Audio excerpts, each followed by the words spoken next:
I'm Nicola Barrett, Chief Corporate Learning Officer at Emory Executive Education Business School, and thrilled to have you all with us this morning. I hope for those that joined us a few minutes early, you enjoyed the music. We just, again, trying to do new things and make this experience a little bit better for you. In fact, I did want to share a few things that the team have been working hard on before we launch into today's session, which is really around gaining insights into customer habits. So first of all, we just launched, and I'm terribly excited about this, we just launched what we are calling extended learning courses. So 19 of them where you can learn alongside Goizueta's executive and evening MBAs and covering courses that range from leadership, finance, operations, marketing, analytics, technology. All of them will be starting sometime in January and then going through the term.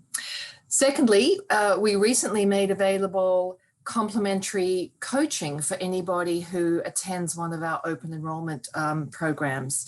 Again, trying to help people through this COVID era, help people extend their learning. Third, we are experimenting with something a little one-time offer on Cyber Monday. I'm not going to tell you the details, but please do come and look at our website. So you'll want to check that out on November the 30th and bring your credit card with you. Last, as we enter the 9th month, can you believe it? We could have had a baby almost.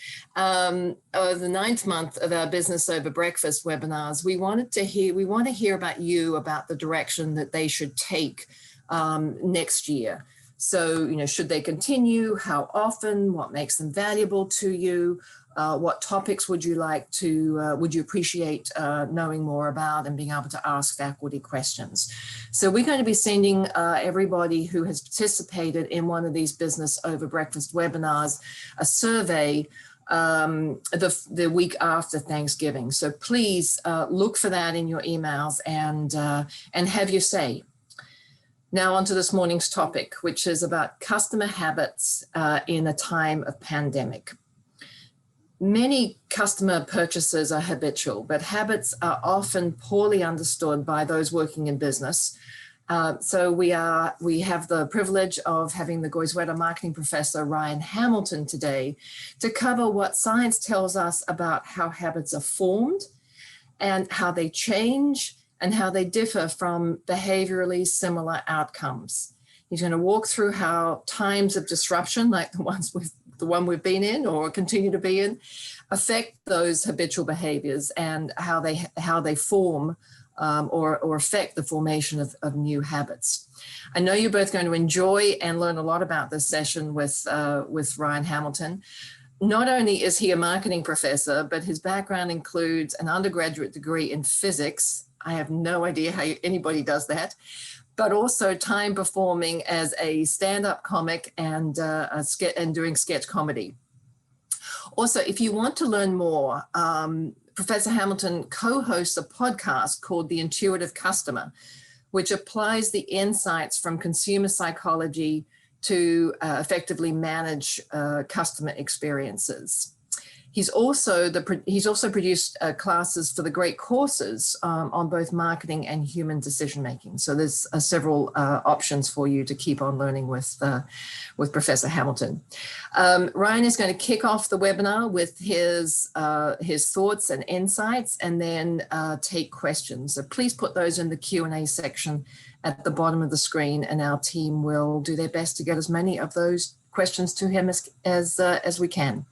Enjoy the morning with Ryan. I hope everybody has a wonderful Thanksgiving. We will not have a Business Over Breakfast webinar next Thursday morning because everyone will be cooking their turkeys. And I look forward to continuing the conversation in December. Thank you, Ryan. Thank you, Nicola. All right. Let me share my slides. Very good. So we are going to talk through habits today. As Nicola mentioned briefly, a lot of times we are a little sloppy with our terminology when we talk about habits. There are a lot of things that look like habits that aren't technically, and understanding the difference between habitual behaviors and just repeated behaviors is important if we're going to try to manage those things effectively. So if we're going to try to break customer habits to get them to buy new things, we're going to try to get them to form habits that are favorable to our offerings. All these things require that we understand what habits are and how they work. So that's what we're going to do. And in order to start, we're going to actually need to start earlier than habits. We're going to need to have some basic discussions around the human mind and how it works. So this will be brief, I promise. We'll get back into habits real quickly, but we do need to talk about the way our minds are structured. So we're going to walk you through very briefly what's known as the two-system model of cognition. This has gotten very popular recently, but it's not a new idea. It's kind of an old idea. In fact, we can look back to antiquity. Plato is the earliest that I'm aware of, who first talked about people as having more than one mind or force or impetus within them. So Plato used this allegory of the chariot. The idea was that we are, all of us, within us, we have these two horses that are hooked to a chariot, and one horse is wild and emotional and passionate, and the other one is logical and reasonable. And we as people, our job is to harness both of these horses and to get them both moving in the same direction, because often they want to move in different directions, and then the chariot tips over and we don't get anywhere. Plato's student Aristotle would often talk about the soul and the mind and how these could be in conflict. Freud, of course, talked about the ego and the id and the tensions between them. In popular psychology, you'll hear things about the lizard brain and the monkey brain. Even your dear sweet mother was wise enough to understand this when she would talk about your heart and your mind being in conflict with each other. There's this idea that within us, we have more than one way of making decisions. And importantly, those two systems can sometimes be in conflict with each other. So even though this is an old idea, psychologists got interested in it more recently and started actually running experiments and trying to tease out and figure out what was going on with them. A lot of psychologists have tackled this over the years. And for a long time, what they would do is every new psychologist who'd be interested in this, they would build on previous work, but then they'd kind of relabel these systems as something else. So you had a lot of these very kind of poetic labels for these two systems: tacit versus deliberate, associative versus rule-based. The field of psychology has finally settled on labels for these two systems. And unfortunately, they chose the driest, most boring, least intuitive labels they could possibly come up with. So now these systems are pretty much universally known as System 1 and System 2. I know, psychologists, what are you going to do? So let's define them briefly. System 1 is the earlier system from an evolutionary perspective. So this system is automatic. It's intuitive, it's associative, it's fast. It's a parallel processing system. And what that means is that it can do more than one thing at the same time without losing any particular performance by doing that. It's good at kind of making rough approximations. It's very good at noticing things and noticing commonalities or similarities between things. This part of the mind is what helps manage our categories and our memory structures. It can be taught, but it is slow to learn. Also importantly about System 1, it is inaccessible to you directly. So whatever you think about when you think about thinking, when you think about your mind and yourself, none of that is System 1. System 1 is like your pancreas. It's just running in the background. You can't make it work harder or faster by concentrating on it. It's just there processing things underneath the surface. The part of us that we are aware of is System 2. So whatever you think about when you think about your own mind, when you think about thinking, all of that is System 2. System 2 is comparatively slow. It's a serial processing system. That means it can only do one thing at a time. So any advice you've gotten about the dangers of multitasking, that's a System 2 problem. It's resource consuming. In other words, as you concentrate on things, as you engage your System 2, it starts to wear us down over time. It makes us tired. We start to daydream. All of those things are system 2 process. The advantages of system 2 are that it is wonderfully fluid. So it can create rules. So mathematics, poetry, music, all of these are system 2 ideas and processes. Okay, so we've got these two systems.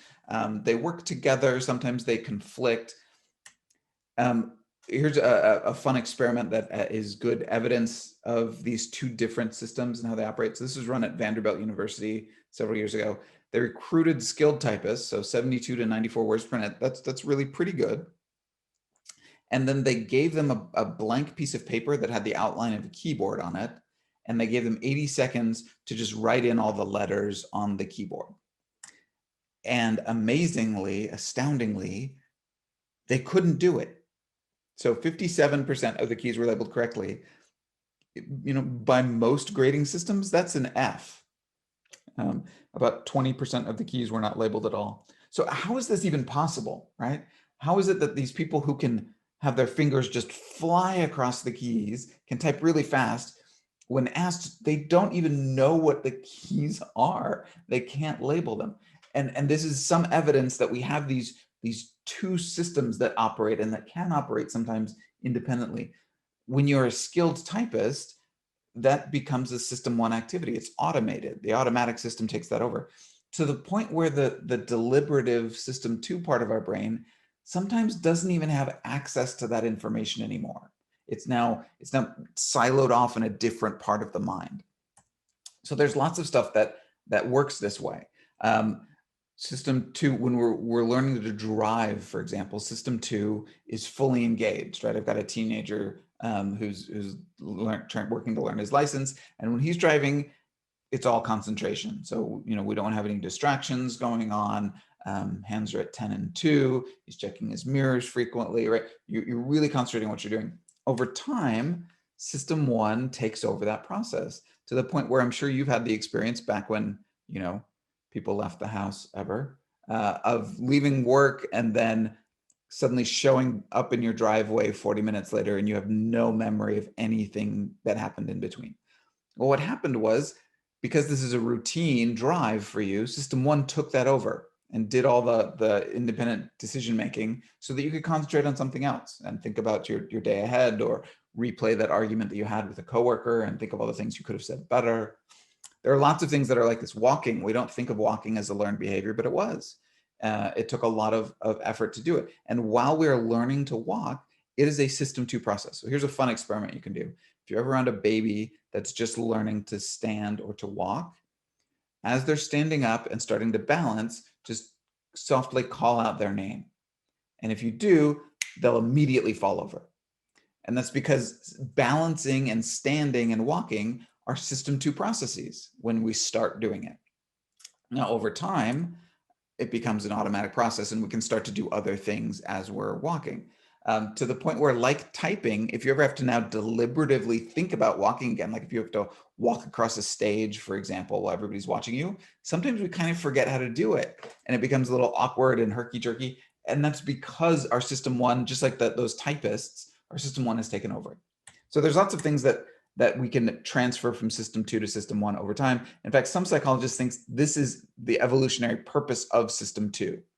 This is the reason that we have this rational mind, is to train system 1 to do increasingly complex things for us. And again, the reason we do that is because system 2 is this serial processor, can only do one thing at a time. So system 1 takes that over, frees up system 2 resources for other things. All right, all of that is background. We need that to understand habits, because habits exist at the intersection between system 1 and system 2. So here's our definition of habit that we'll be working off of. It's an automatic reaction, or importantly, a predisposition to respond. It can be either of those things based on environmental cues. So a couple of things I want you to grasp before we go any further. The first is that habits are not uncontrollable urges. Sometimes when we talk about habits, we talk about them in the context of addictions, like a drugs habit or a smoking habit. And those chemical dependencies can have a feeling of being irresistible sometimes. And so we can think of habits as being that way all the time. And that's not a good way to think about habits. It's very limiting. There can be very strong habits, particularly if chemical dependency is involved in it, but most habits are not that. Most habits are a predisposition. They're kind of a leaning in the direction of. And so what happens is system one, this automatic part of our brain that's constantly on, is always surveying the environment and looking to see, can I help? Right? So do I recognize this environment? Do I recognize what's going on? And then if I do I know that there are things that tend to go along with this? Are there actions that we usually take? Are there feelings that we usually feel? Are there memories that we usually have need of? And so this automatic part of our brain will pull those things up to the surface in order to make us respond faster, right? And so, and that's what habits are. So it's this predisposition. So system one says, oh, I recognize this. When we're in this situation, we usually do this thing here. Why don't I pull up all those processes to make those faster? And that facilitates action in that direction. So if you, often have a dessert after dinner, well, then as dinner's wrapping up, system one goes, oh, I know what's supposed to happen here. And you'll get this urge for dessert because system one is trying to be helpful. It knows this is what usually happens here. So why don't I facilitate that? Okay. All right. So that's our definition of habit. Let me give you a couple of examples of that. There's this great study in habits that was done using popcorn. And they asked people, how often do you go to the movie theater and how often do you eat popcorn when you're at the theater? So this measured kind of the capacity for habitual behavior. So if you never go to the movies, or if you do, but you never order popcorn, then system one's not going to associate those behaviors together. And it's not going to say, oh, I know what we're supposed to do here. If you go to the theater frequently and you eat popcorn when you do, then there's a higher likelihood that you will form that habit. So what they did is they brought these people into a theater, they gave them all popcorn, they had them watch a movie, and then when they came out, they collected the popcorn bags again and weighed them so they could measure how much popcorn people ate while they were sitting in the movie theater. The experimental treatment was some people got good popcorn, fresh from the popper, delicious, hot. Some people got stale popcorn, been sitting out for a few days. And they were interested in, was there a difference in how much people ate based on habit? So there's a lot of data on this graph here. Let's look first at the low habit condition. So it's the dark blue line. Low habit people who didn't go to the movie theater often and didn't eat popcorn when they went, if the popcorn was stale, they didn't eat it. If the popcorn was good, they did eat it, right? So this is kind of the rational response. In the high habit condition, that light blue bar, we see that it didn't matter whether the popcorn was good or bad. So for these people, their system one had formed this idea that, oh, well, when we're in a theater, we eat popcorn. That's what we do. And so it facilitated that behavior. Now, this group should know what good popcorn tastes like. They should be popcorn experts. They eat the best popcorn frequently. But when they're in that setting, their automatic processes go, no, this is what we're supposed to do. And so they facilitate that behavior. Your hand keeps moving down back into the bag to get more popcorn. Importantly, this was contingent on that environmental cue. So they asked the same question, but this time they had people watching not a movie, they had them watching music videos, and not in a theater, they had them doing it in a meeting room. And those environmental cues were different enough that system one didn't say, oh, I know what we're supposed to do here. Instead, system one was like, well, this is kind of unique. I don't have anything that I can bring to bear here. There's nothing I'm going to try to facilitate. And then you see it didn't matter how habitual your behavior was with regards to movie theater and a popcorn, because you weren't in a movie theater anymore. You were in a different setting. This is the crux of habits. Environmental cues, system one pushing these automatic responses, and then us leaning into those or resisting them accordingly. Another study that they ran, they asked people similar questions to the movie theater question, how often do you go to stadiums? So how often have you been to a stadium in the last 6 months? They then showed people pictures of stadiums like this one. So just a slideshow of different stadium pictures. A different group of people got a slideshow of kitchen pictures, right? So you just see a bunch of these pictures. They then said, okay, you're done with this task. Let's go in a different room. We're going to do a speaking test. We're interested in, I think they said regional dialects or something. And they recorded people. They then ran it through a decibel meter so they could see how loud people's voices were when they responded to a bunch of, banal questions. And people who went to stadiums frequently and saw pictures of stadiums spoke louder in that later task. Now, they weren't screaming or anything. It was a subtle change. But system one goes, oh, I know what's supposed to happen here. And it starts pulling up these memories and feelings and behaviors. And one of the behaviors that we engage in when we're in a stadium is that we speak louder because we have to in order to be heard. And so system one was very helpfully trying to pull that up, even though it was just pictures of stadiums in this case. System one can be easy to fool. And that bled through, and people ended up speaking a little bit louder later when those thoughts were kind of active. All right, so we know kind of about these mental systems. We know a little bit about what habits are and what they do. Now, how are they formed in the first place? So how do people create habits? So for this, we turn first to animal learning, animal behaviors. So if you've ever had a dog, or if you've ever trained an animal, then you're very familiar with this process. This is known as operant conditioning.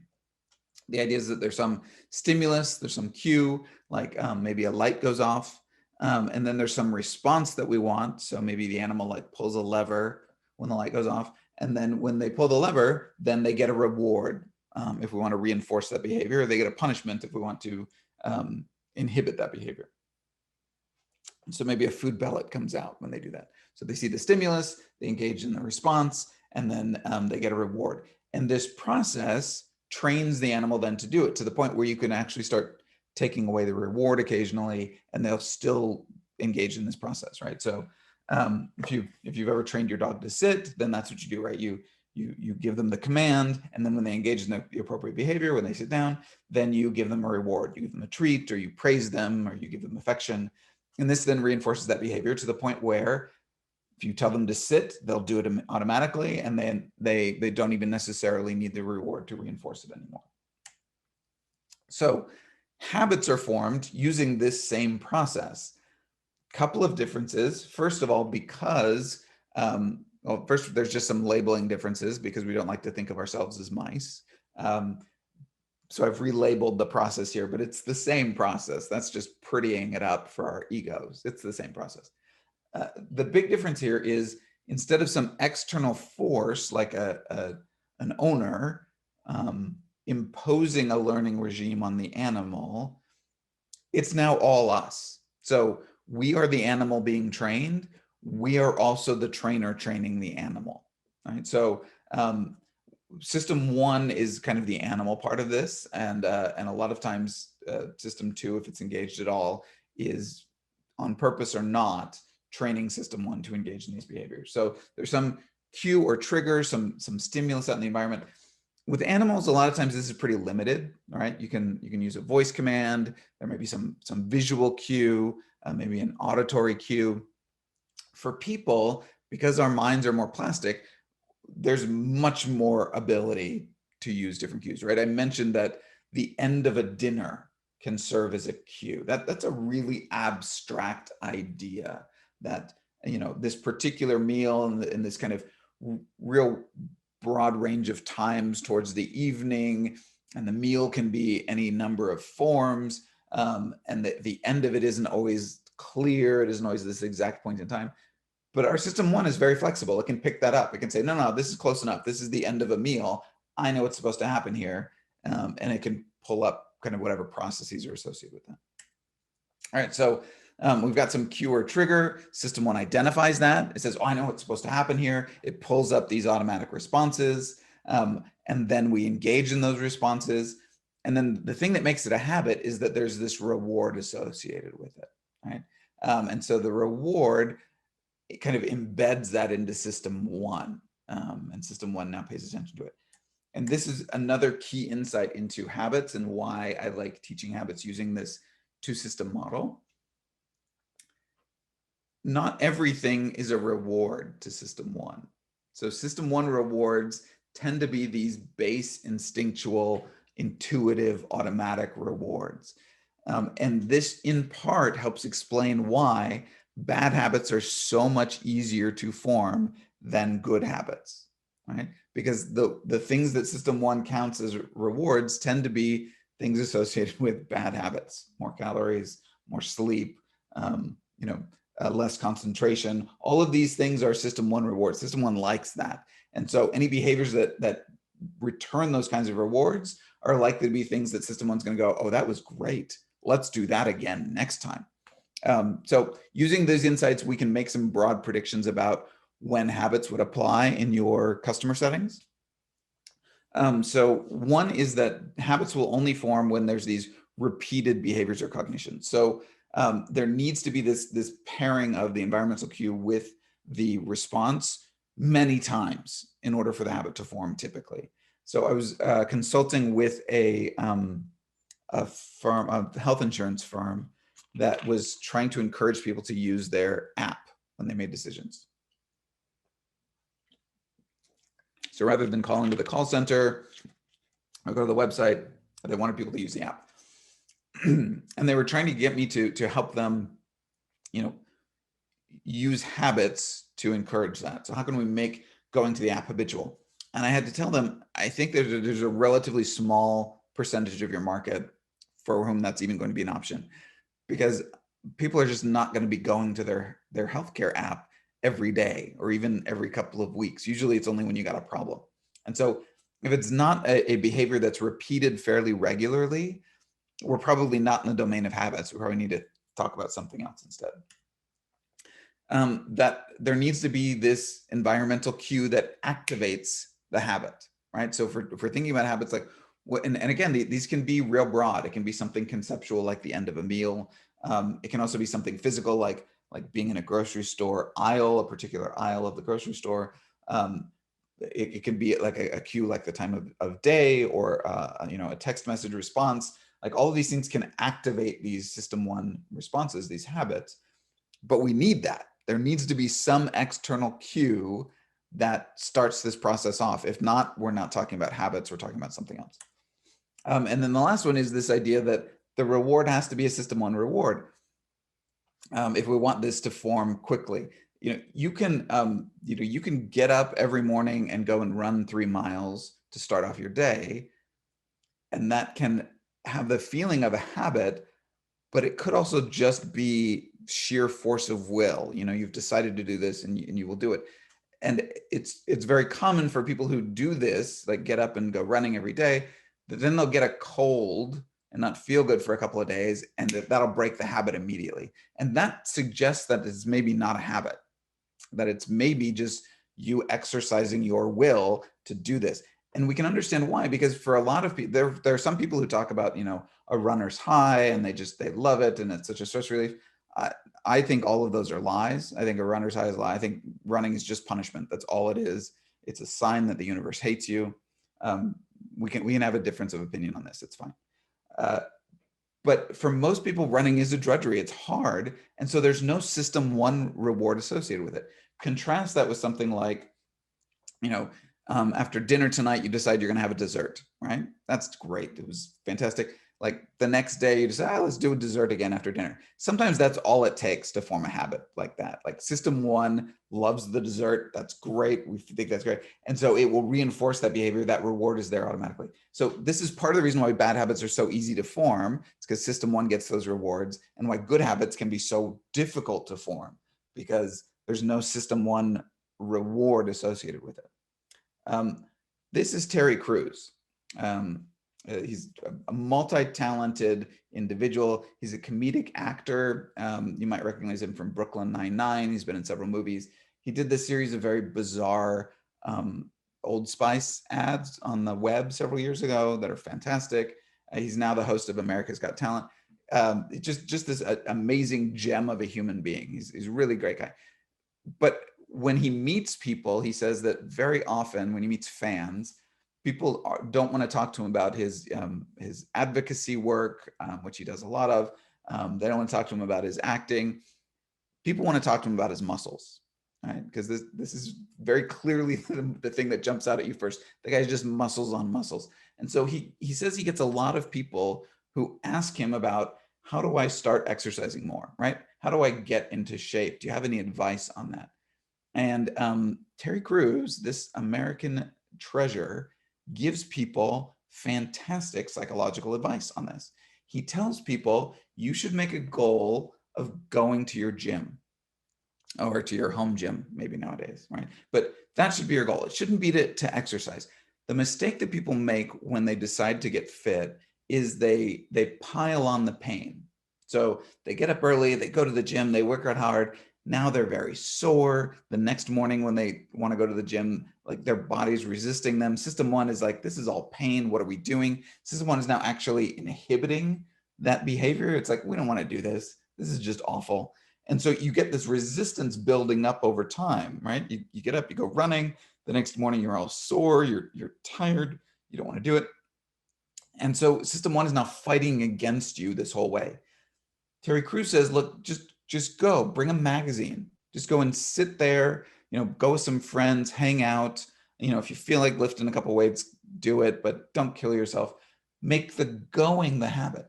And as you do that, your system one is going to start to identify, going running, get a great audiobook, don't kill yourself, just walk, just ease yourself into this and build up the rewards for system one. So that as you're getting ready to do this, you wake up in the morning, system one goes, I know what we're supposed to do. We're gonna do that. Listen to that great audiobook. We're gonna, go walking with friends. We're gonna enjoy this. And those system one rewards then start to reinforce that behavior. And then once you've gotten the habit of going to the gym or of getting up and going outside, then over time you can start to ramp that up and get better. So there you have it. Fantastic psychological advice from Terry Crews, American Treasure. All right, so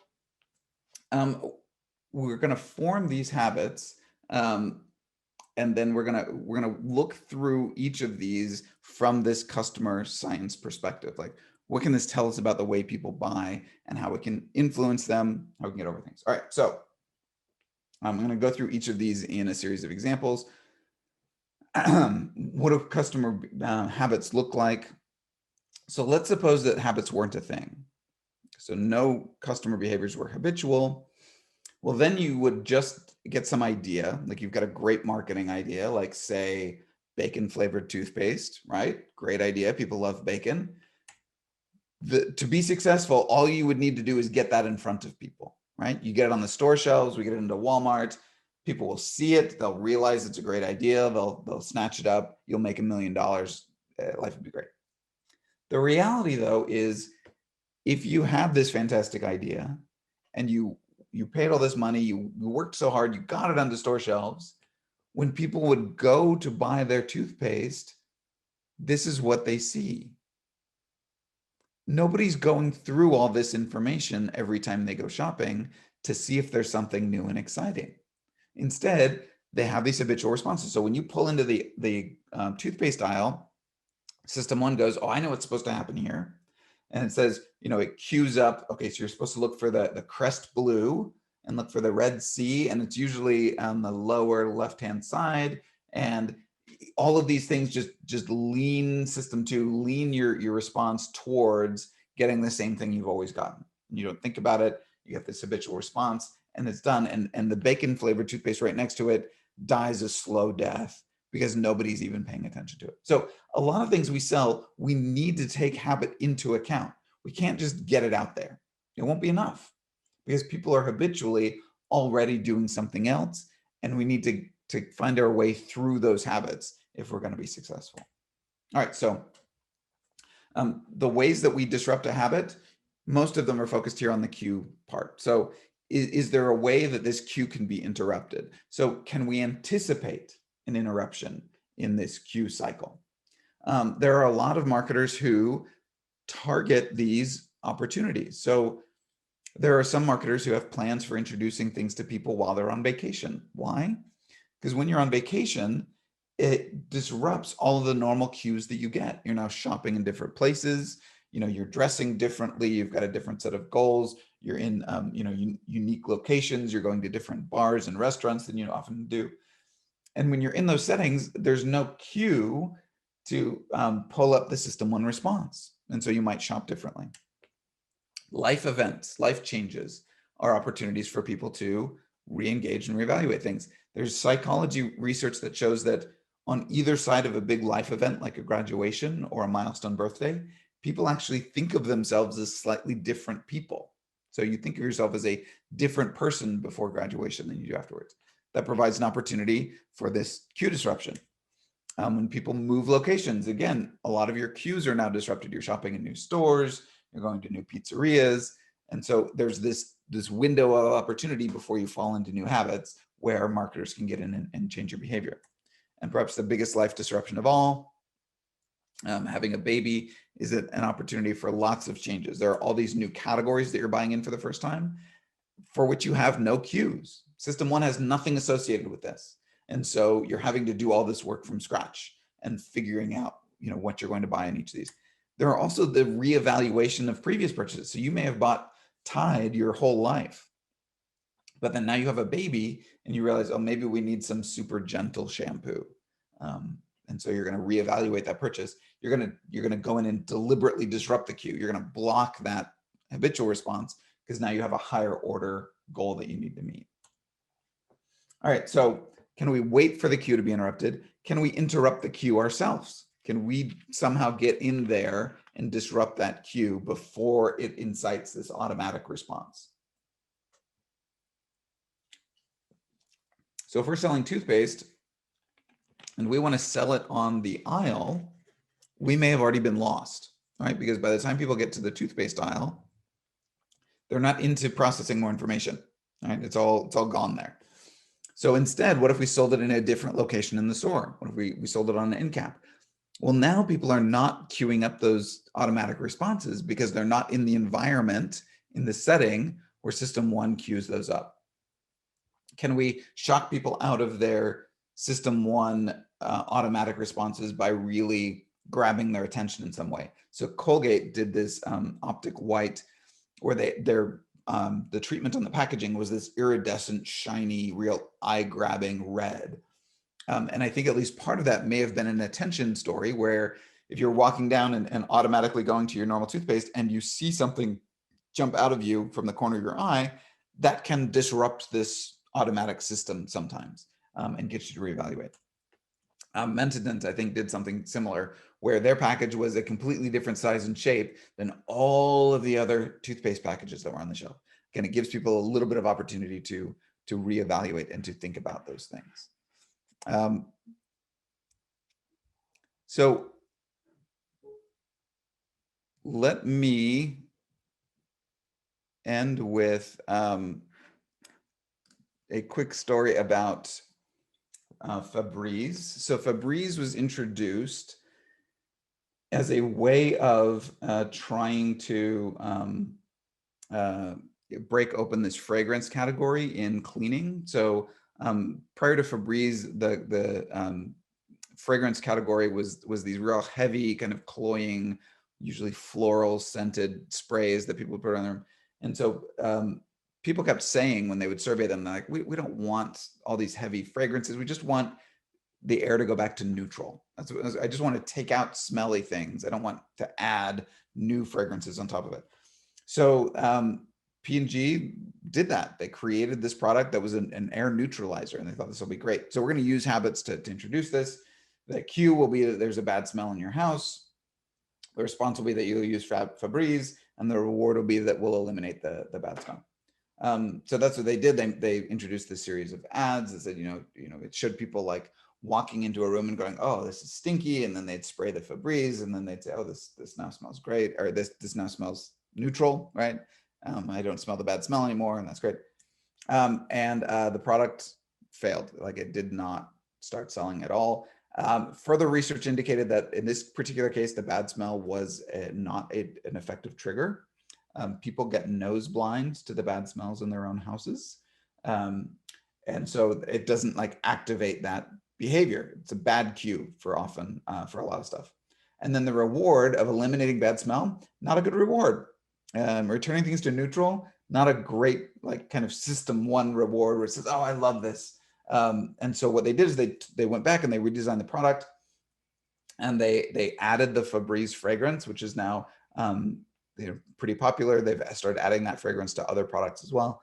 And it's a subtle scent. It's not like these kind of cloying floral sprays that were before. It's a clean kind of soapy smell, but it is there and it serves as this reward. So what they did is they instead of creating a habit, they chose to piggyback on existing habits to reintroduce this to the market. So instead of the smell, which was a bad cue, they used clutter as the cue. And so they said, well, people are often motivated to clean because they walk into a room and they notice that it's cluttered. And so then they'll just tidy up a little bit.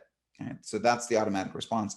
And they said, is there a way that we can like jump on that to be the reward for people for a job well done? So you've put away some books, you've tidied some magazines, you've refolded a blanket. Now, how do you like put a bow on that? How do you like say, now this is a clean room, now this is done? Well, then you pick up your bottle of Febreeze and you spritz it around the room, and it's got this subtle, clean fragrance, and it pulls the room together and says that now I've done it and it's a good job. So they reintroduced it using this, it's a very subtle positioning difference, but it didn't require the forming of a new habit. And instead they were able to piggyback on existing habits. Sales dramatically increased. 1 year later, 230 million. This thing really came through because they leveraged the power of habits and the way that they could maximize those. So the last thing that we'll talk about here, and then we'll open it up to questions. Given this theory of habits that I've laid out for you and the way that various marketers have used it, we can think about how the pandemic is influencing this. And I would argue that it influences or has the potential to influence all three stages of this habit map that we've walked out. The big one is the cues and triggers. So we've all been forced into a series of really unnatural shopping behaviors, right? A lot of us are buying groceries online for the first time. We're ordering out a lot more, whereas we used to, whereas we used to go to restaurants to eat. There's all these new things that are going on in the way that we buy. That's disrupting these automatic triggers. So the stuff that you would buy habitually in a grocery store, once you start shopping online for groceries, all those triggers are gone. System one now is not able to help. It's not able to bring up these automatic behaviors. And so we're now forming new habits over the course of this pandemic because of those triggers. Some behaviors are now new and are now becoming associated with more environmental cues. I used the example of dessert after meals. Yeah, that is an unfortunate COVID habit that I have picked up as I've been at home and always had access to chocolate anytime a meal has ended. System one is very, very helpfully now letting me know that the end of a sandwich means that I should be getting a chocolate. I thank it for that, right? But there's lots of these new behaviors that we're engaging with and starting to associate with cues or environmental triggers around us. And then finally, there may be a new set of rewards that people are engaged with. Remember, system one is this automatic, intuitive system, and it responds to these base needs.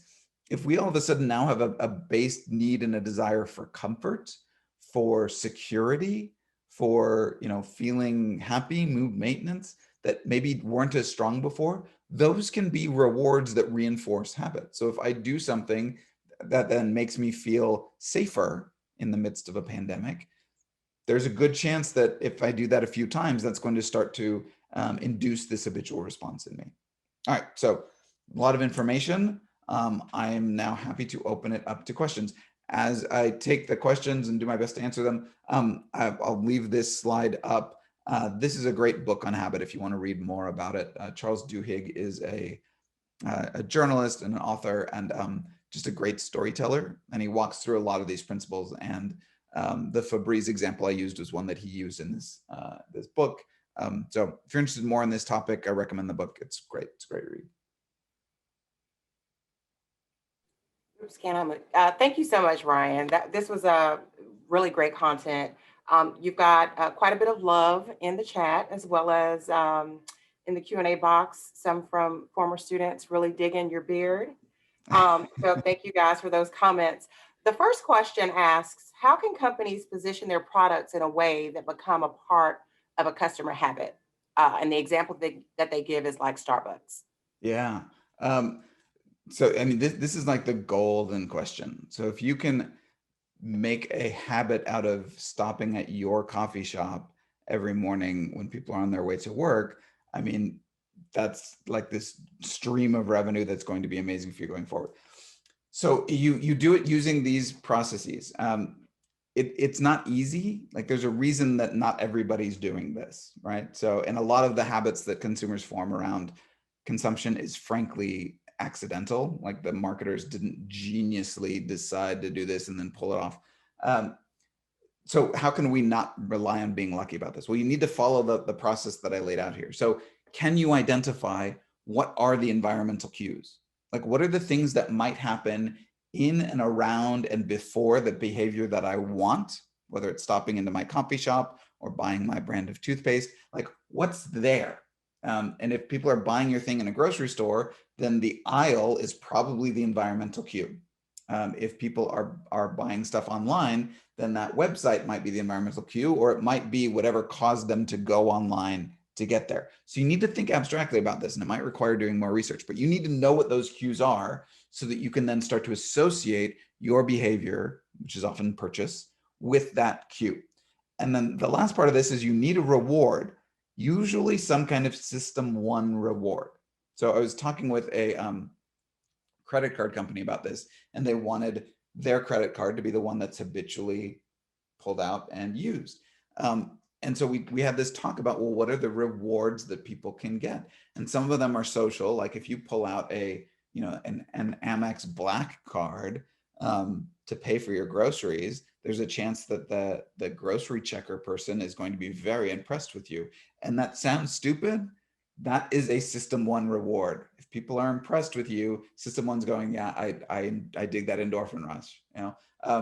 There are some credit cards that are heavier or that are printed on titanium instead of plastic, and that kind of that visceral reaction of pulling out a weightier card and flunking it down. These also can be very subtle system one cues that reinforce those behaviors. So what's the cue?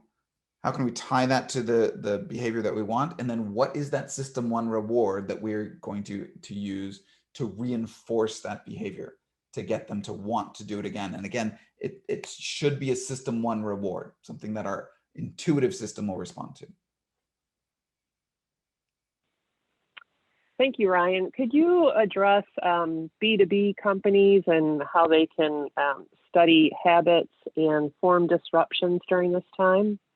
Yeah, so B2B is different in a lot of the tactics that we use, a lot of the approaches that we use, but it relies on the same set of theories, because ultimately in a B2B space, we're still dealing with people. There are certain, I don't have time to get into organizational habits because those are a little bit different, but there are definitely organizational habits too, right?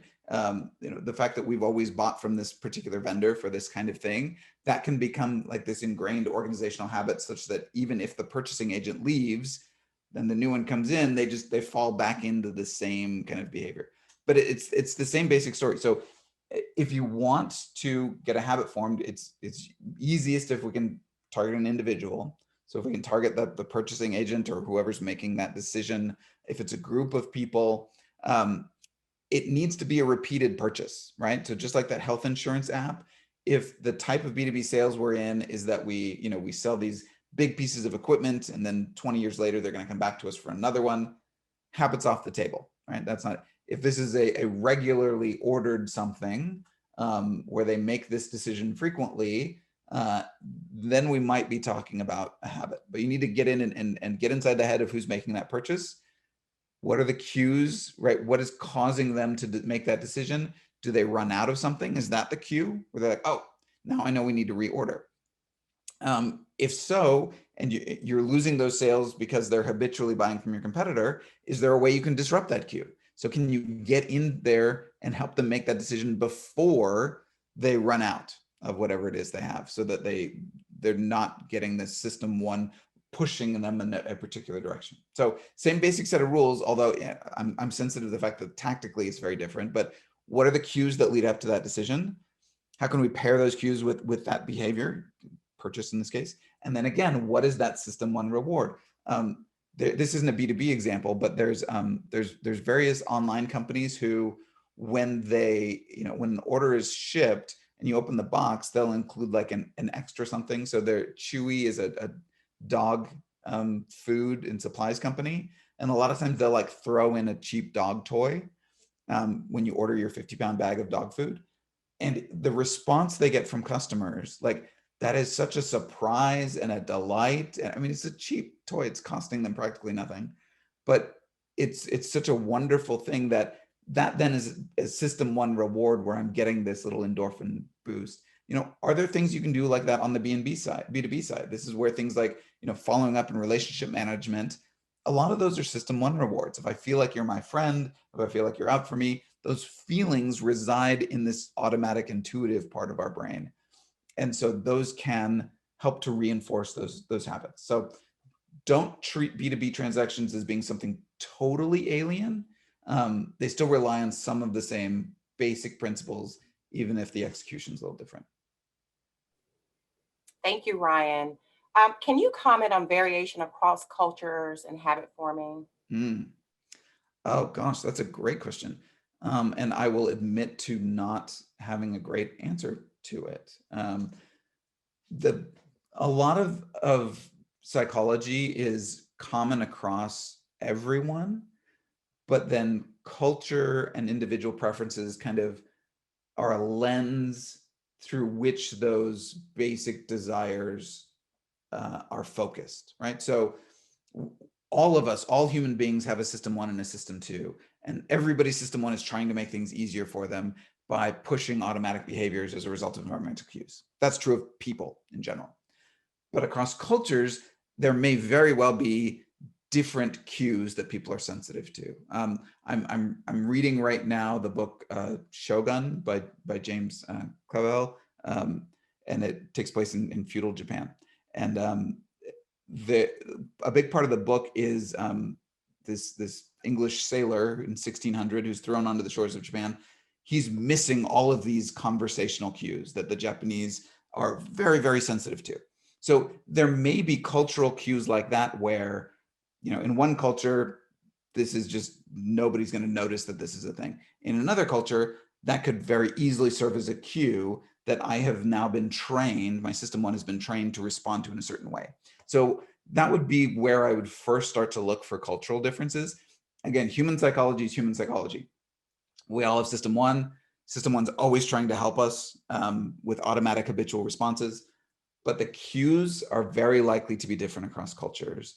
The specific behaviors will obviously be different depending on kind of the environment we were raised in and what we've done before. And then sometimes even the rewards might be different. So it could be that your system one has been trained to respond to a certain type of social response as a reward. So if people smile at you approvingly, in some cultures, that might be a really great thing and you would respond to that. In other cultures, it's just kind of a neutral thing, and so it doesn't matter. So I think that all three of those have the potential of being different, but it's absolutely something that would be great to be sensitive to and to dig into more. Ryan, how does a two-system theory inform how sticky these new habits will be post-COVID world? Do you think that pandemic buying habits will persist post-pandemic, and how might we capitalize on that? Great question. So it depends on how much does our behavior revert back to what it was before. So sometimes when we change our behaviors, it's very temporary. And then when we go back to the old way of doing things, now, you know, if it hasn't been too much time, then those trace memories are still there. And when you're back into that old cue environment, system one is able to still say, you know what, I still remember what we used to do here. Let me help. Let me facilitate these behaviors. It could be, though, that some of the stuff that we're doing differently now is permanent. So if we've gotten used to shopping for groceries online and find it convenient and find that there are other advantages to it, then even when it's an option to do more of our shopping in person, we might choose not to because we've now gotten used to that. Well, in that case, the new habits are going to prevail. So some of it will depend on what environment we're in post-pandemic, right? Because system one is neutral. System one doesn't care. It's just constantly monitoring the environment to say, do I recognize anything here? So if we choose to go back to the old environment, there's every reason to believe that our old habits might kind of kick back in. So if you want to prevent that, you need to use this habitual period to get people to actually change their preferences. So if by trying something new, by changing your habits, the system 2 part of you goes, oh no, that was better. That was much better. System 2 can override your habit at any point. The fact that you don't get up and run 2 miles in the morning is not the fault of system 1, not facilitating that. It's because system 2 says, no, I would rather sleep, right? So system 2 is ultimately the boss. System 2 gets to decide. So if you can use this break in habits to get people to form new preferences, that will tend to be sticky also. So if the cues remain, it'll be sticky. If the preferences change, it'll be sticky. So sometimes you come back from vacation with a new favorite brand of beer because you were at a different bar and you tried something new, and when you try it, you go, this is better. I like this better. So now when you go back to your old bar, now you order the new drink because your preferences have changed. Sometimes when you come back from vacation, the new beer was great, but now you're back in your old environment. And so you just fall back into old habits. So I know that I'm hedging on this answer because it really does depend. It'll depend on how strongly those old cues reassert themselves and whether our preference structures have changed during this kind of disruption. Thank you, Ryan. This next question is part comment and then two-part question. Several companies— They're getting their money's worth. Yeah, they're getting their money's worth for sure. It's a good one. Several companies have tried gamifying their interactions to drive frequency of usage. People have also talked about fear of addictive behaviors and products and solutions that they want to avoid in their kids when using them. Do these concepts fit into this model of habits? And if so, how? Yes, those are great insights. So one of the big things around gamification is turning something that would ordinarily not have a lot of system 1 rewards into something that has a ton of system 1 rewards. So, gamification is a lot of times about kind of repetition. It's a lot of times about small rewards or benefits, things that system 1 will, these achievement goals that system 1 responds to. And it's about kind of getting people to lock into these cycles, right, where they start to form these habits. So yes, gamification is very much, it's not always about creating habits, but it can very easily facilitate habits in large part by providing those system 1 rewards. In terms of being aware of habits and how they're formed and helping to avoid habitual behaviors, yes, I am providing you with the science of how habits are formed. This information can absolutely be abused, right? So a lot of social media companies are coming under fire, I believe justifiably, for using the science of habits to get people locked in these endless, overuse cycles, because they're providing them with these system 1 rewards that get them to just keep coming back to the platform and to stay on there longer. I'm not saying that because it can be done, it should be done, right? So there's an ethical side to this that I'm very glad that you raised and that I'm going to use my stock answer for, which is that you shouldn't be relying on your marketing professor for advice on ethics. You are right to consider it. So this is how habits are formed. Are you facilitating them in such a way that will allow you to sleep at night? That should absolutely be a question that you are answering. People need toothpaste, right? So if you can habitually get people to buy your brand of toothpaste versus another one, me personally, I would be comfortable with that. If you're habitually getting people to eat more and more of a sugary food using this type of action, well, that might be something that you would want to think more carefully about, because that can have some larger negative implication. So very glad you raised the question. I'm going to push it back on you. And I would encourage all of you to think through this, right? This is how habits are formed.